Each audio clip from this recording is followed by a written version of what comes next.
आई म्हणजे कोण? आपली माऊलीच. तिला आपण समानार्थी शब्द माऊलीच आहे.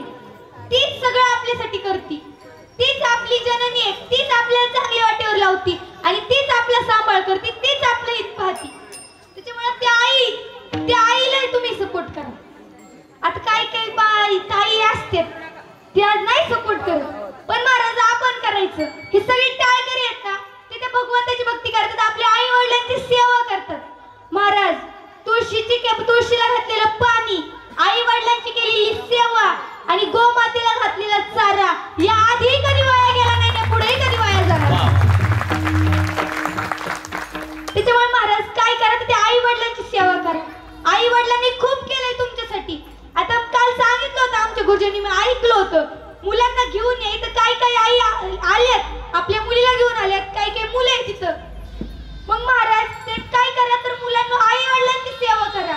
आई वडील शेवटपर्यंत तुमच्यासाठी झटणार आहेत. आई वडील तुमच्यासाठी शेवटपर्यंत कष्ट घेणार आहेत. ते आई वडील जर नसते ना, आज आम्ही इथं उभेच नसता. काही मुलं म्हणतात वंशाला दिवा पाहिजे, वंशाला दिवा पाहिजे.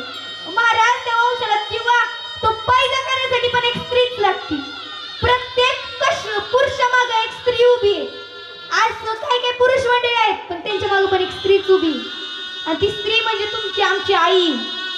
त्याच्यामुळे काय करा, तर त्या आई वडिलांची सेवा करा. आई वडीलच तुमचे भक्त आहेत. आई वडीलच तुमची सेवा करतात आणि आई वडीलच तुमचे भक्त म्हणजेच तुमचे भगवंत आहेत. महाराज भर भक्ती करा, पण त्या भक्तांची करा. भगवंताची भक्ती करताय, पण एक वेळेस अशी वेळ येईल की लोक तुमची भक्ती करतील. आज महाराज काही संत आहेत, त्यांना देखील अनर्देव प्राप्त झाला होता. त्यांनी काय केलं, तिथे भगवंताची सेवा केली. त्याच्यामुळे आपण काय करायचं, ते आई वडिलांची सेवा करायची. आई कोण आहे महाराज? आ म्हणजे आत्मनी म्हणजे ईश्वर, या दोन्हीचा संगम म्हणजे आई. कालच्या महाराजांनी आईच्या पदराचं महत्व सांगितलं. महाराज आईचा पदर म्हणजे काय? शाळेच्या वेळेस मुलगा पहिल्या दिवशी शाळेत जातो ना, तोच पदर त्या आईचा रुमाल होतो. ज्यावेळेस मुलाला लागतं ना, त्यावेळेस काही नाही सापडलं, ती आई तिचा पदर फाडती, तुमच्या पायाला लावती, तुमच्या हाताला लागती. पण महाराज मग ते पदर किती कष्ट घेत असेल तुमच्यासाठी. तुम्हाला जर कोण काही वाकडं बोललं ना, तर तोच पदर खुसून त्याच्याशी बांधती. माझ्या मुलाला असं तू काय केलं? महाराज आपली चुकी असली तरी ती आपल्या बाजूने असते.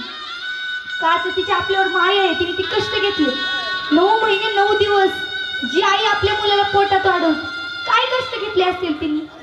महाराज आपल्याला साधा 1 किलोचा दगड पोटाला सहन लावला तर सहन होणार नाही. नाही दुसऱ्या मिनिटाला तुम्ही खाली बसला तर सांगा.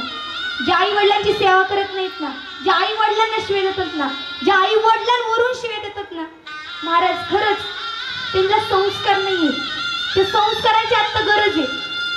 काय करा, तर त्याग करा ना तुमच्या मुलांचा. मुलांना वाटतं, आई वडिलांना वाटतं त्याचं आत्ता आपल्या सोबत राहिले तर त्यांना खायला प्यायला चांगलं भेटेल, त्यांची सगळे सोयी पूर्ण होतील. महाराज ती आई वडील त्याला मला सांगणं महाराज, तुम्ही थोडा दिवस मुलांचा त्याग करा. आता ही संस्थेतली मुलं, संस्थेत एकही मुलगा आणत नाही. सर्वांच्या घरी चांगली व्यवस्था आहे. त्यांनी का पाठवलं, का मुलाचा दुरावास सहन केला? काहीतरी मुलांनी पुढे जाऊन करावं, त्याचं चंद्र सूर्य असेपर्यंत नाव टिकावं. जिजाऊ मातेंनी देखील तेच केलं. आता तुम्ही आम्हाला तेच करायचंय आणि हेच तुम्हाला आज मी पटवून देणार आहे. त्या आई वडिलांची सेवा करा. ते आई वडील म्हणजे कोण? तर आई वडील म्हणजेच भगवंत. जेव्हा संपला देव तेव्हा जन्माला आली आई.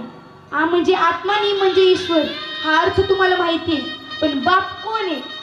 जो आतल्या आत रडत असतो ना आपल्या मुलासाठी. आपली आई जरी घराचा कळस असली तरी तो बाप आपल्या घराचा पाया असतो.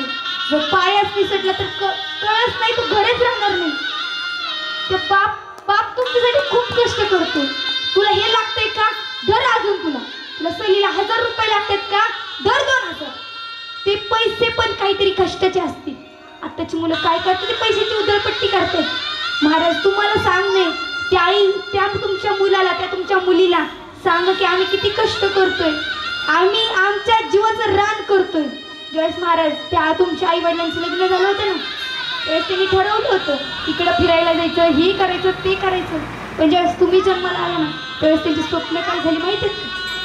त्यांची स्वप्न एकच, आपल्या मुलाला मोठं होऊन काहीतरी करायचं. तो मुलगा तुमच्यासाठी पुढे जाऊन तुमच्या म्हातारपणाची काठी तो मुलगा होणार आहे असं आताच्या आई वडिलांना वाटतं. पण मुलं त्या मोबाईल पायी बेजार झाली. त्याच्यामुळं त्या मुलाच्या हातात मोबाईल देऊ नका. मुलगा तुमच्याच साईडने, संस्कार करा. ज्यावेळेस तुम्ही तुझ्या मुलावर संस्कार कराल ना, त्यावेळेस ते खरं तुमच्या म्हातारपणाची काठी होणार. आज तुम्ही त्यांना तळ हाताच्या फोडावानी जपताय, पण त्या मुलाला पण त्याची जाणीव आहे का हे पहा. काही मुलं आहे तिथं, तेही कधीतरी तुकारपणा करत असतील, पण ती इथं आली. त्यांची आई वडिलांनी त्यांना इथं आणलं. त्यांना 4 गोष्टी भगवंताच्या कळाव्या, 4 गोष्टी संस्कार मिळावे त्यांना म्हणून आणलं ना. म्हणजे मुलांना तुम्ही पहा, तुमच्या आई वडिलांना तुमची किती काळजी आहे. ते आई वडील तुमच्यासाठी खूप जगतायत, तुम्ही त्यांची काळजी करा. पुढे जाऊन आपल्याला काय बनायचं, तर इंजिनियर बनायचं, IPS ऑफिसर बनायचं. महाराज बनवा ना, किती मोठी मोठी नावं करा, पण मग त्या मुलालाही त्याची जाणीव पाहिजे की मोठं आपण झालोय तर त्या फक्त ते आपण आपल्या बुद्धीमुळे नाही, तर ती बुद्धी बी ज्याने आपल्याला दिली ना तो भगवंत. तो भगवंत म्हणजे कोणते, तुमचे आई वडील असतील. ते आई वडील आताच्या इथं काय म्हणतं, मुलींना रडायला आलं. महाराज काय असतं त्यांची ते काळजाचं, ज्यावेळेस मुलगी सासरी जाते ना त्यावेळेस ते काळजाचा तुकडा आपल्या निघून चाललाय असं वाटतं त्या मुलीला, आईला. ती आई ढसा रडत असते. महाराज मी आजपर्यंत इतकंच ऐकलं होतं की लेक सासरी जाताना आई रडती, पण ती कशी रडती ती मी 13 मेला पाहिलं. ती इतकी ढसा माझी आई रडत होती की माझ्या बहिणीचं लग्न झालं म्हणून.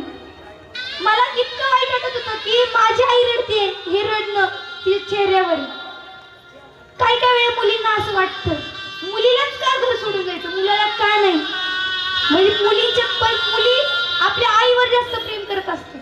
आता तुमची मुलगी तुमच्या पाशी आहे, त्यावेळेस तुम्ही तिला हाना मारा, तिला संस्कार द्या, पण ज्यावेळेस तुम्हाला सोडून जाईल ना त्यावेळेस तुम्हाला खरं ते काय करत होते आपल्यासाठी हे कळलं. महाराज 10-15 दिवस आपल्याला सुचत पण नाही काय करून काय नको.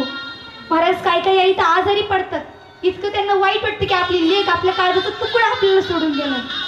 पण महाराज काय त्या आईचं कष्ट असतील. काही आई ढसा रडतायत, त्यांना माहिती आहे त्यांना लेक नाहीये, मला माहिती आहे, पण त्यांना मुलगा आहे ना, त्यांना 2 मुलं आहेत हे पण मला माहिती आहे, ते आमच्याच तिथले आहेत हे पण मला माहिती आहे. पण आता मी त्यांचा उल्लेख का केला, कारण त्यांना खरी ती माया आहे. काही आजी रडतायत, त्यांच्या मुलांनी पुढे जाऊन काहीतरी केलं, त्यांची आई गेली, त्यांची आई जरी गेली, काही मुलांची आई गेली, काही मुलांची बाप गेली, पण त्यावेळेस ज्या मुलाला आई नाही ना त्या मुलाला त्याच्या आईचं महत्त्व विचारा, ज्या मुलाला बाप नाही ना त्या मुलाला त्या बापाचं महत्त्व विचारा. त्याच्या मुखातून जे शब्द निघतील ना ते शब्द खरे असतील. त्यामुळे महाराज मुलींना एवढंच सांगणे की तुम्ही बाहेर जाताय ना, बापाला एवढंच सांगा, तुझ्या माझ्यावर तुम्हाला बाहेर पाठवतोय ना, तुझी मान कधी खाली जाणार नाही. तुला शब्द देते आज. त्या बापाला काय वाटलं असेल, नाही आपली मुलगी काहीतरी चांगल्या वळणावर आहे. आज माझे वडील इथं आलेत. महाराज मला इतकं वाईट वाटते, आज मी त्यांच्याबद्दल बोलते, मला इतकं भरून येतं कधी की माझे वडील, तुमचे वडील, तुमच्या मुलींचे वडील यासाठी किती कष्ट करतात. अहो काय नाही केलं त्या मुलीसाठी. आता मी मुलीच सांगते कारण मी तुम्हाला मुली जास्त दिसते. महाराज काही मुलीच्या डोळ्यात पाणी आलं. आमच्या संस्थेतले श्रावणी महाराज खाली बसलेत, त्याच्या डोळ्यात पाणी आलं. पण महाराज काय आलं तर त्यांच्या आई वडिलांनी त्यांच्यावर केलेले ते संस्कार आहेत. त्यांना आठवलं की माझ्या आई वडिलांनी कुठे काय ऐकलंय, काय सोचलंय, कुणासाठी, तुमच्यासाठी. लग्न झालं होतं तेव्हा काय विचार केले होते, आपण इकडे जाणार तिकडे जाणार, त्याच्यासाठी पैसे कमवणार. पण महाराज आता काय कुणासाठी जगतायत, ते आपल्या मुलासाठी जगतायत, आपल्या मुलीसाठी जगतायत. त्याच्यामुळे महाराज ते आई वडिलांना कधी विसरू नका. अख्खं जग विसरून जा. अख्ख्या जगाने काय नाही केलं तुमच्यासाठी, ते फक्त कधी कुठपर्यंत जेथपर्यंत तुमच्याकडे पैसा आहे. जो भक्त भगवंताची भक्ती करतो त्याच्याकडे पैसा नाही ना, त्याच्या जवळ पण कोण जात नसेल. त्याच्याकडे पैसा आहे ना त्याच्याकडे सगळे लोक जातात. पण जे असे आई वडील असतात, काही असू पण तो माझा आहे, त्याला मी खूप संस्कार देणार. ज्याच्या आईच्या शेजारी आता त्यांची मुलगी बसली, मुलगा बसलाय, आमचे गुरुजी मातृपितृ पूजन येतात, ढसा मुली रडतात आपल्या बापासाठी, आपल्या आईसाठी. त्यांना त्यावेळेस आठवतं की आपल्या बापाने, आपल्या आईने आपल्यासाठी किती कष्ट सोसले. तेच आई वडील पुढे जाऊन काय ते कमवतायत तुमच्यासाठी, ते नोकरी करतायत. त्यांना ज्यावेळेस त्यांचं तो कोण असतो ना मालक, तो जेव्हा पगार देतो ना त्याचा असंच नाही देत, दर बाबा पगार असं नाही देत. तो त्याला शिव्या घालतो. हा 10 दिवस सुट्ट्या केल्या, 1 दिवस सुट्टी केली आणि आता पैसे मागायला आले होय. पैसे देतोच पण त्याला किती बोलतो. ते सोसून घेतो. कोणासाठी, आपल्या मुलासाठी, आपल्या मुलीसाठी. माझी मुलगी अधिकारी झाली ना, माझी मुलगी कीर्तनकार झाली ना की बघून गेली ह्यांना पण. नाही त्यावेळेस माझी मुलगी कीर्तनकार झाली ना, नाही त्यावेळेस तीच माणसं, तेच त्यांचे मालक नाही ते जाऊन मुलीच्या पाया पडले तर मग बघा. महाराज त्याच्यामुळं तुम्ही खरंच काही काही आईच रडते, तिच्या अंतकरणापासून रडतायत. त्यांना कळलं ज्या मुली आता काही मुलींचं काही मुलं त्यांच्या आई वडिलांनी त्याग केलाय, काही मुलांचं केलाय, त्याने खूप रसरस रडतायत. मगाशी आम्ही बाबू काकांच्या घरी होतो त्यावेळेस तिथे एक मुलगी आली होती, तिला काय म्हणायचं होतं IPS ऑफिसर बनायचं. तिची आई मी आज बघते ती इतकी रडती.